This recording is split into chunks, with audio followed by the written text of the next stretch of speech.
স্নেহের 2024 সালের নতুন বছরের ষষ্ঠ শ্রেণীর ছাত্রছাত্রী বন্ধুরা, আশা করি তোমার সবাই ভালো আছো। আজ আমরা যে বিষয়টি নিয়ে আলোচনা করব ষষ্ঠ শ্রেণীর ফার্স্ট সামেটিভ অর্থাৎ প্রথম পর্যায়ক্রমিক মূল্যায়নের ভূগোলের কোশ্চেন পেপার নিয়ে। তখন সরাসরি স্ক্রিনে কিন্তু তোমরা ষষ্ঠ শ্রেণীর ফার্স্ট সামেটিভ অর্থাৎ প্রথম পর্যায়ক্রমিক মূল্যায়নের ভূগোলের কোশ্চেন পেপারটা দেখতে পাচ্ছ। ফুল মার্কস তোমাদের রয়েছে 15 আর সময় তোমাদের রয়েছে 30 মিনিট। একে দাগে রয়েছে সঠিক উত্তরটি নির্বাচন করে লেখো যে কোনো তিনটি, প্রতিটি প্রশ্নে মানে 1 করে 1 × 3 = 3। প্রথম, সৌরজগতের উষ্ণতম গ্রহ হলো শনি, ইউরেনাস, নেপচুন না শুক্র? উত্তর হবে নেপচুন। পরের প্রশ্ন, পৃথিবীর গড় ব্যাসার্ধ 5400 কিমি, 7600 কিমি, 6400 কিমি, 4600 কিমি? উত্তর হবে 6400 কিমি। পরের প্রশ্ন, মূলমধ্যরেখার মান 0 ডিগ্রি, 180 ডিগ্রি, 90 ডিগ্রি না 45 ডিগ্রি? উত্তর হবে 0 ডিগ্রি। পরের প্রশ্ন, ভারতের প্রমাণ সময় হলো 82 ডিগ্রি 30 মিনিট পূর্ব দ্রাঘিমার, 82 ডিগ্রি 30 মিনিট পশ্চিম দ্রাঘিমার, 82 ডিগ্রি 22 মিনিট পূর্ব দ্রাঘিমা, 82 ডিগ্রি 22 মিনিট পশ্চিম দ্রাঘিমার স্থানীয় সময়? উত্তর হবে 82 ডিগ্রি 30 মিনিট পূর্ব দ্রাঘিমার স্থানীয় সময়। পরে রয়েছে ভারতের সবচেয়ে জনবিরল রাজ্য সিকিম, গোয়া, পাঞ্জাব না মেঘালয়? উত্তর হবে সিকিম। পরের প্রশ্ন, বর্তমান ভারতে অঙ্গরাজ্যের সংখ্যা 27টি, 28টি, 29টি না 30টি? উত্তর হবে 28টি। 2 দাগে রয়েছে নিচের প্রশ্নগুলির উত্তর দাও যে কোনো দুটি, প্রতিটি প্রশ্নে মানে 1 করে 1 × 2 = 2। প্রথম ভারতীয় মহাকাশচারীর নাম কি? উত্তর লিখবে রাকেশ শর্মা। পৃথিবীর অক্ষ নিরক্ষীয় তলের সঙ্গে কত ডিগ্রি কোণ করে আছে? উত্তর হবে 90 ডিগ্রি। পরের প্রশ্ন, কোন দ্রাঘিমা রেখা ভারতকে পূর্ব থেকে পশ্চিমে ভাগ করেছে? উত্তর হবে 80 ডিগ্রি পূর্ব। প্রশ্ন, ভারতের সাক্ষরতার হার কত? উত্তর হবে 74.04%। পরে হচ্ছে পৃথিবীর উচ্চতম পর্বতশৃঙ্গের নাম কি? উত্তর লিখবে মাউন্ট এভারেস্ট, যার উত্তর 8848 মিটার। তিনি তাকে অনধিক 30টি শব্দের মধ্যে উত্তর দাও যে কোনো একটি প্রশ্নের মান রয়েছে 2। প্রথম, নেপাল ও ভুটানের সীমানায় ভারতের কোন কোন রাজ্য অবস্থিত? নেপালের সীমানায় আছে উত্তরাখণ্ড, বিহার, উত্তরপ্রদেশ, পশ্চিমবঙ্গ। ভুটানের সীমানায় আছে পশ্চিমবঙ্গ, অসম, অরুণাচল প্রদেশ ইত্যাদি। পরের প্রশ্ন, কর্কটক্রান্তি রেখা ভারতের কোন কোন রাজ্যের উপর দিয়ে গেছে? কর্কটক্রান্তি রেখা ভারতের গুজরাট, রাজস্থান, মধ্যপ্রদেশ, ছত্তিশগড়, ঝাড়খণ্ড, পশ্চিমবঙ্গ, ত্রিপুরা, মিজোরাম রাজ্যের ওপর দিয়ে গেছে। পরে হচ্ছে প্রতিবেশী দেশ কাকে বলে? আমার বাড়ির আশেপাশে যারা থাকে তারা হলো আমার প্রতিবেশী, তেমনই কোনো দেশের আশেপাশে অবস্থিত দেশগুলোকে ওই দেশের প্রতিবেশী দেশ বলে। পরে হচ্ছে উপদ্বীপ ও উপসাগর কাকে বলে? 3 দিক স্থলভাগ দ্বারা বেষ্টিত জলভাগকে উপসাগর এবং 3 দিক জলভাগ দ্বারা বেষ্টিত স্থলভাগকে উপদ্বীপ বলে। পরে হচ্ছে ভারতকে নদীমাতৃক দেশ বলে কেন? অসংখ্য ছোট বড় নদী ভারতে জালের ন্যায় বিস্তৃত হয়েছে। নদীগুলি ভারতের জনজীবনে, কৃষিকাজের, শিল্পে, যাতায়াতের ব্যবস্থায়, জলবিদ্যুৎ উৎপাদনে ও পানীয় জলের উৎস হিসাবে অত্যন্ত গুরুত্বপূর্ণ ভূমিকা পালন করে। এই জন্য ভারতকে নদীমাতৃক দেশ বলে। 4 দাগে রয়েছে অনধিক 35 শব্দের মধ্যে যে কোনো একটি প্রশ্ন তুলে প্রশ্নের মান রয়েছে 3। প্রথম, নিরক্ষরেখার বৈশিষ্ট্যগুলি লেখো। নিরক্ষরেখার বৈশিষ্ট্যগুলি হলো 1, নিরক্ষরেখা হলো পৃথিবীর সর্ববৃহৎ কাল্পনিক বৃত্ত ও এর পরিধি সর্বাধিক, এর মান 0 ডিগ্রি। 3, নিরক্ষীয় তল পৃথিবীকে উত্তর ও দক্ষিণে দুটি ভাগে ভাগ করেছে। নিরক্ষরেখায় সারা বছর 12 ঘন্টা দিন ও 12 ঘন্টা রাত্রি হয়। 5, নিরক্ষরেখার অপর দুটি নাম হলো বা নিরক্ষরেখার অপর নাম দুটি হলো মহাবৃত্ত ও বিষুবরেখা। অক্ষরেখার বৈশিষ্ট্যগুলো লেখো। অক্ষরেখার বৈশিষ্ট্যগুলো 1, প্রত্যেকটি অক্ষরেখা পূর্ণবৃত্ত। 2, সব অক্ষরেখার পরিধি সমান নয়। 3, এরা পরস্পর সমান্তরাল। 4, অক্ষরেখাগুলি পৃথিবীকে পূর্ব হাইপেন পশ্চিমে বেষ্টন করে আছে। 5, বিভিন্ন অক্ষরেখা অনুসারে জলবায়ুর পরিবর্তন হয়। 6, একই অক্ষরেখার বিভিন্ন স্থানে একই সময়ে সূর্যোদয়, মধ্যাহ্ন ও সূর্যাস্ত হয় না। 7, একই অক্ষরেখা থেকে নিরক্ষরেখা ও মেরুবিন্দুর দূরত্ব সমান হয়। 8, একই অক্ষরেখা বারবার সর্বত্র একই জলবায়ু পরিলক্ষিত হয়। অক্ষরেখার মধ্যে নিরক্ষরেখা মহাবৃত্ত এবং মেরুদয় বিন্দুতে পরিণত হয়েছে। 10, একটি অক্ষরেখার উপর অবস্থিত স্থানগুলি একে অপরের পূর্ব বা পশ্চিমে অবস্থান করে। পৃথিবীর অক্ষ ও পৃথিবীর কক্ষের মধ্যে পার্থক্য নিরূপণ করো।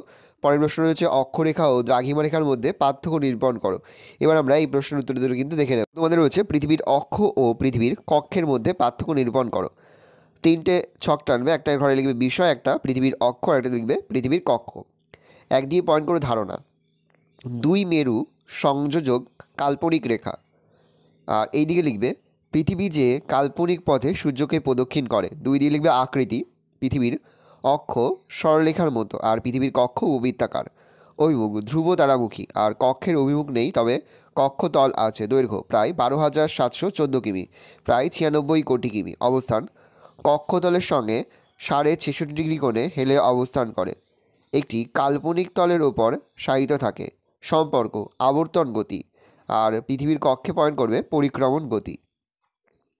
পরে হচ্ছে অক্ষরেখা ও দ্রাঘিমারেখার পার্থক্য নিরূপণ করো। একদিকে লিখবে অক্ষরেখা, একদিকে লিখবে দ্রাঘিমারেখা। আকার পূর্ণ বৃত্তাকার, আর দ্রাঘিমারেখার ঘরে লিখবে অর্ধবৃত্তাকার। বিস্তার পূর্ব থেকে পশ্চিমে, আর দ্রাঘিমারেখার ঘরে লিখবে উত্তর থেকে দক্ষিণে। সমান্তরালে অবস্থান একে অপরের সঙ্গে সমান্তরাল, একে অপরের সঙ্গে সমান্তরাল নয়। দৈর্ঘ্যের সমানতা কোনটি নয়, সবকটি সমান। সর্বোচ্চ মান 90 ডিগ্রি, আর এদিকে হচ্ছে 180 ডিগ্রি। কোণের সমষ্টি 360 ডিগ্রি, আর দ্রাঘিমার হচ্ছে 180 ডিগ্রি। ভালো করে দেখে নাও, দুটো পাঠ্যই কিন্তু খুবই গুরুত্বপূর্ণ, সেহেতু দুটি পাঠ্যই কিন্তু তোমাদের খাতাতে লিখে তোমরা কিন্তু মুখস্থ করে ফেলবে। 5 দাগে রয়েছে অনধিক 80 শব্দের মধ্যে উত্তর দাও, যে কোনো একটি প্রশ্নের মান 5। ভূপ্রাকৃতিক বৈচিত্র্য অনুসারে ভারতকে কটি ভাগে ভাগ করা যায় ও কী কী? যে কোনো একটি ভূপ্রাকৃতিক বিভাগ সম্বন্ধে আলোচনা করো। ভূপ্রাকৃতিক বৈচিত্র্য অনুসারে ভারতকে 5টি ভাগে ভাগ করা যায়, যথা উত্তরের পার্বত্য অঞ্চল, উত্তরের নদী গঠিত সমভূমি অঞ্চল, উপদ্বীপীয় মালভূমি অঞ্চল, পশ্চিমের মরুভূমি অঞ্চল, উপকূলীয় সমভূমি ও দ্বীপপুঞ্জ। পয়েন্ট করবে পশ্চিমের মরুভূমি অঞ্চল। অবস্থান আয়তন ভূপ্রকৃতি আরাবল্লী পর্বতের পশ্চিমে এবং পাঞ্জাব সমভূমির দক্ষিণায়ন পশ্চিমে রাজস্থানের প্রস্তর ও বালুকাময় সমতল ক্ষেত্রে গম্বুজাকৃতি পাহাড় তৃণভূমি অধ্যুষিত শুষ্ক অঞ্চলকে বৃহৎ ভারতীয় মরু অঞ্চল বা মরুস্থলী বলে। এর নাম থর মরুভূমি, যার আয়তন 1,96,747 বর্গ কিমি এবং গড় উচ্চতা প্রায় 150 থেকে 300 মিটার। মরুভূমির শ্রেণীবিভাগ ভূপ্রাকৃতিক বৈশিষ্ট্যের পার্থক্য অনুসারে পূর্ব থেকে পশ্চিমে ভারতের থর মরুভূমি 5টি ভাগে ভাগ করা যায়। সেগুলি হলো: 1 বাগার। মরুভূমির পূর্ব প্রান্তে আরাবল্লী পর্বতের পাদদেশের তৃণময় এবং সামান্য বালুকাময় ও কৃষি উপযোগী অঞ্চলকে বার্গার বলে। রোহি বার্গারের পশ্চিমে নদীর পলি গঠিত ক্ষুদ্রাকার প্লাবনভূমিকে রোহি বলে। ক্ষুদ্রাকার মরু অঞ্চল রোহির পশ্চিমে ক্ষুদ্রাকার পাথুরে মরু অঞ্চল দেখা যায়। 4 হামাদা অঞ্চল ক্ষুদ্রাকার মরুভূমির পশ্চিমে বিস্তীর্ণ পাথুরে মরুভূমিকে হামাদা বলে। 5 মরুস্থলী বা আর্গ অঞ্চল হামাদার পশ্চিমে বা থর মরুভূমির সবচেয়ে পশ্চিমে উষ্ণ রুক্ষ বালুকাময় অঞ্চলকে আর্গ বা মরুস্থলী বলে। পরে হচ্ছে ভারতের উপদ্বীপীয় মালভূমি অঞ্চলের ভূপ্রাকৃতিক বৈশিষ্ট্যের বিবরণ দাও। উত্তরের সমভূমির দক্ষিণে অবস্থান করছে তৃণভূমির মতো দেখতে ভারতের উপদ্বীপীয় মালভূমি অঞ্চল। মালভূমির 3 দিকই পাহাড় দিয়ে ঘেরা। উত্তরে আছে আরাবল্লী, বিন্ধ্য, সাতপুরা পর্বত, পশ্চিমে পশ্চিমঘাট, দক্ষিণে নীলগিরি, আনাইমালা ও পালনি এবং পূর্বে পূর্বঘাট পর্বতমালা।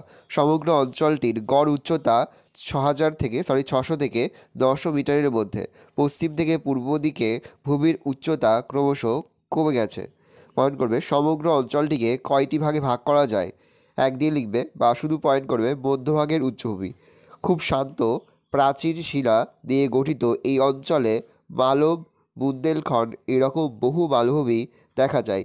এই মালভূমি অঞ্চল দেখে নর্মদা, তাপ্তি নদীর সৃষ্টি হয়েছে। এই দুটি নদী পশ্চিম দিকে বয়ে গিয়ে খাম্বাত উপসাগরে পড়েছে। পূর্ব ভারতের উচ্চভূমি এই অঞ্চলে ছোটনাগপুর, বাঘেলখণ্ড মালভূমির দেখা যায়। মহানদী দামোদর এই অঞ্চলের প্রধান নদী। এই দুটি নদী বঙ্গোপসাগরে পড়েছে। দাক্ষিণাত্যের মালভূমি এই মালভূমি উত্তর ও উত্তর পূর্ব বিন্ধ্য মহাদেব মহাকাল পর্বত, পূর্বে পূর্বঘাট ও পশ্চিমে পশ্চিমঘাট পর্বতমালা দিয়ে ঘেরা। এই অঞ্চলের নদীগুলি হলো গোদাবরী, কৃষ্ণা, কাবেরী।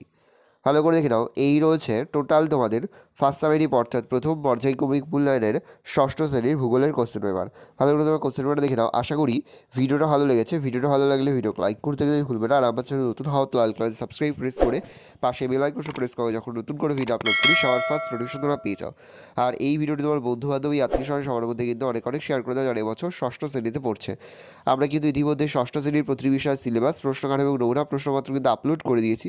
তোমরা যদি এখনও পর্যন্ত সেই ভিডিওগুলো না দেখে থাকো, ভিডিওগুলো কিন্তু তাড়াতাড়ি দেখে নাও। তোমাদের সকলকে জানাই আগাম পরীক্ষার অনেক অনেক শুভেচ্ছা এবং অভিনন্দন। ভালো করে দেখে নাও। আজ আমরা যে প্রশ্ন উত্তরগুলির আলোচনা করলাম প্রতিটি প্রশ্ন উত্তরই কিন্তু খুবই গুরুত্বপূর্ণ, সেহেতু প্রতিটি প্রশ্ন উত্তরই তোমাদের খাতা দেখে তোমরা কিন্তু মুখস্থ করে ফেলবে। ভালো করে দেখে নাও।